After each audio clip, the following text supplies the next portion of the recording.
আসসালামু আলাইকুম। পৃথিবীতে যে সকল প্রাণী আছে ভয়ঙ্কর, বিষধর, যাদেরকে দেখলে মানুষ ভয় পায়, তাদের মধ্যে অন্যতম হলো সাপ। কিন্তু আপনারা কি জানেন এই সাপের চামড়ার দাম লাখ লাখ টাকা? পৃথিবীতে অনেক দেশ আছে যারা এই সাপের ব্যবসা করে থাকে, চামড়ার ব্যবসা করে থাকে।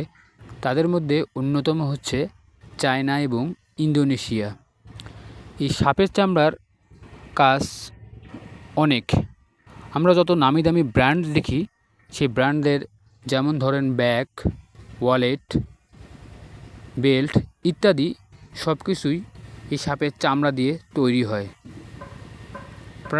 চলুন আজকে আমরা এই সাপের চামড়ার ব্যবসা সম্পর্কে জানি।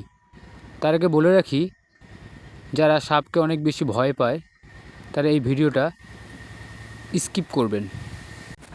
প্রথমেই আসি, কেন সাপের চামড়া ব্যবহার করা হয়। কারণ সাপের চামড়ার যে ডিজাইন, যে নকশা, দেখতে যত সুন্দর, সাপের গায়ের রং, এই জন্য এই চামড়ার অনেক বেশি দাম। আমরা যদি বিদেশি মডেল বা নামি দামি তারকাদের দেখি, তাহলে দেখব তারা এই চামড়ার আসবাবপত্র ব্যবহার করে। সাপের চামড়াগুলো অনেক টাকায় বিক্রি হয়, তবে চায়নার লোকজনরা সেই পরিমাণে মূল্য পায় না। তবে প্রথমেই জানি সাপের চামড়ার কিভাবে কাজ শুরু করা হয়।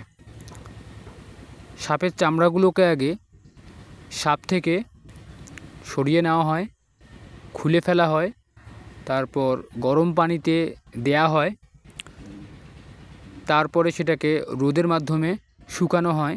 যেভাবে আমরা সাধারণত শুটকি মাছকে শুকাই, সেভাবে সেগুলোকে শুকানো হয়, তারপর সেগুলা বিক্রি করা হয়। চায়নার একটা সম্পূর্ণ গ্রাম আছে, যে গ্রামের প্রায় 90% মানুষ এই সাপের ব্যবসার সাথে জড়িত। তাদের প্রত্যেকেরই বাসায় একটা করে ঘর আছে, যেখানে তারা সাপকে লালন পালন করে, সাপকে বড় করে তোলে। এই সাপগুলো ধরার জন্য তারা সর্বপ্রথম বনের মধ্যে যায়, যেখান থেকে গিয়ে তারা সাপগুলো কালেক্ট করে নিয়ে আসে। তারপর সেই সাপগুলো থেকে তারা ব্রুডিং করার পরে অনেকগুলো সাপের বাচ্চা পায়। সে বাচ্চাগুলোকে তারা আবার বাসায় লালন পালন করে, খাবার দেয়, আস্তে আস্তে তাদেরকে বড় করে। তবে সাপের যে খাদ্য বা খাবার, সেটার কস্ট অনেক বেশি, কারণ তারা সাধারণত আমিষ জাতীয় খাবার খায়। যদিও অনেক দাম সাপের খাবারের, তবে তার থেকেও তারা কয়েক গুণ বেশি টাকা পায় এই সাপের চামড়া থেকে। তো এই সাপের চামড়ার যে বিষয়টা, সাপের চামড়ার ব্যবসা যত দিন যাচ্ছে আস্তে আস্তে সেটা আরও বেশি পরিসরে ছড়িয়ে পড়তেছে সারা পৃথিবীর ভিতরে। এটা গবেষণায় দেখা গেছে যে যেখানে আগে সাপের ব্যবসা শুধুমাত্র চাইনিজরাই করত, এখন সেটা ইন্দোনেশিয়া, থাইল্যান্ড এইরকম দেশগুলোতেও চলে গেছে। তো যে কথাটা বলতেছিলাম, যে সাপ ভেদে এক একটা সাপের চামড়া প্রায় $4000 পর্যন্ত বিক্রি হয়। শুধুমাত্র যে তারা সাপের চামড়াগুলোই বিক্রি করে সেটা নয়, সাপের চামড়ার ব্যাপক চাহিদা থাকে সত্ত্বেও বাজারে যে পরিমাণ সাপের চামড়ার ডিমান্ড, তার থেকে সাপ্লাই অনেক কম। তারা পৃথিবীর সব রকমের সাপের চামড়ার ব্যবসায় করে থাকে, ছোট বড় যত রকমের সাপই হোক না কেন, সেটা কিং কোবরা অথবা অজগর, পাইথন, সেটা সাপ ভেদে দাম হয়। এবার আসি, তারা যে সাপের মাংসগুলোর করে কি। আমরা সকলেই জানি চাইনিজদের খুবই পছন্দের একটা খাবার সাপের মাংস। তারা সাপের মাংস অনেক বেশি পছন্দ করে। সাপের চামড়ার খোলসটা বিক্রি করার পরে সেই মাংসটা তারা তাদের রেস্টুরেন্ট, রেস্তোরাঁ সব জায়গায় বিক্রি হয়। বিশেষ করে অ্যানাকোন্ডা, পাইথন যে টাইপের সাপের মাংস অনেক বেশি হয়, অনেক বড় হয়, সে টাইপের মাংসর দাম অনেক বেশি হয় এবং চাইনিজ বাজারে এটার অনেক চাহিদা আছে। চাইনিজদের সবথেকে পছন্দের খাবারই হচ্ছে সাপ। আমরা যেমন মুরগি বা চিকেন খায়, ঠিক তেমনইভাবে তারা সাপের গ্রিল, সাপের কাবাব সবই খায়। আমরা যদি আমাদের লোকাল বাজারের দিকে খেয়াল করি, যে গ্রামের মধ্যে বা শহরের ফুটপাতের দোকানে দেখি যে আমাদের মুরগি চিকেন বিক্রি হচ্ছে, ঠিক একইভাবে সেটা চায়নায় সাপ বিক্রি হচ্ছে।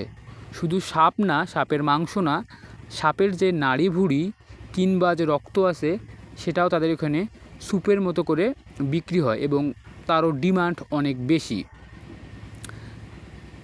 এবং বলা হচ্ছে সাপের অন্যতম একটা বৈশিষ্ট্য বা মাংসের বৈশিষ্ট্য যদি আমরা বলি, তারা বলেন যে সাপের মাংস যারা খায় তাদের বার্ধক্যজনিত যে রোগগুলো আছে সেগুলো আসে না, তাদেরকে অনেক দিন পর্যন্ত ইয়াং রাখে, যুবক রাখে। এবং সাপের রক্ত এটা দিয়ে কিছু প্রসাধনী কসমেটিক্স তৈরি করা হয়, যেটা উঠতি বয়সের ছেলেমেয়েদের খুবই পছন্দের। অনেক নামি দামি ব্র্যান্ড সেটা ব্যবহার করে এবং সেটা ব্যবহার করলে অনেক গ্লো দেয়। এবং কি সাপের ডিম সেটাও তারা সিদ্ধ করে বিক্রি করে। আবার অনেক ক্ষেত্রে দেখা যায় কিছু কিছু সাপের ডিম যেটার ভিতরে প্রায় বাচ্চা চলে আসছে সেটাও তাদের রেস্টুরেন্টে বিক্রি হয়। একসঙ্গে সিদ্ধ করা হয়, করার ফলে একসঙ্গে মাংসেরও টেস্ট পাওয়া যায়, ডিমেরও টেস্ট পাওয়া যায়। সাপের যে ডিমের বাচ্চা আসতেছে ওই টাইপের ডিমের চাহিদা অনেক বেশি। আবার সাপ খুবই ভয়ঙ্কর প্রাণী জানা সত্ত্বেও তারা এটা করতেছে। তবে আপনারা কেউ ভুলেও এটা করতে যাবেন না, কারণ এটা আমাদের দেশে আইনে একেবারে অবৈধ। আমরা চাইলেই কোনো বন্যপ্রাণী বাসায় রেখে সংরক্ষণ বা পালন করতে পারবো না। এটার জন্য অবশ্যই বন্য বিভাগের একটা সার্টিফিকেট লাগবে, পারমিশন লাগবে, তাহলেই আমরা সেটা করতে পারবো। পৃথিবী কি আজব, তাই না? কে বা ভাবতেই পারে যে সাপকে দেখে আমরা ভয় পাই, সেই সাপের চামড়ারই money bag, wallet, vanity bag, লেদারের বেল্ট সঙ্গে করে ক্যারি করতেছি।